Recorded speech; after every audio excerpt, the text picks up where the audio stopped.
ભારતીય શેર બજાર આજે લીલા નિશાને ખુલ્યું છે।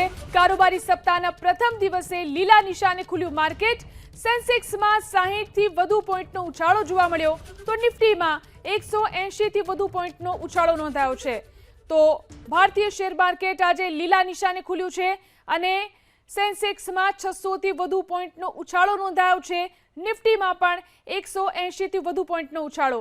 કારોબારી સપ્તાહનો પ્રથમ દિવસ અને આજે લીલા નિશાને ખુલ્યું છે શેર માર્કેટ। સેન્સેક્સમાં 600 થી વધુ પોઈન્ટનો ઉછાળો નોંધાયો તો નિફ્ટીમાં 180 થી વધુ પોઈન્ટનો ઉછાળો નોંધાયો છે। તો ફરી એકવાર ભારતીય શેર માર્કેટ લીલા નિશાને ખુલ્યું છે। કારોબારી સપ્તાહનો આજે પ્રથમ દિવસ અને આજે સેન્સેક્સમાં 600 થી વધુ પોઈન્ટનો ઉછાળો। ભારતીય શેર બજાર આજે લીલા નિશાને ખુલ્યું છે। કારોબારી સપ્તાહના પ્રથમ દિવસે લીલા નિશાને ખુલ્યું માર્કેટ। સેન્સેક્સમાં 60 થી વધુ પોઈન્ટનો ઉછાળો જોવા મળ્યો તો નિફ્ટીમાં 180 થી વધુ પોઈન્ટનો ઉછાળો નોંધાયો છે।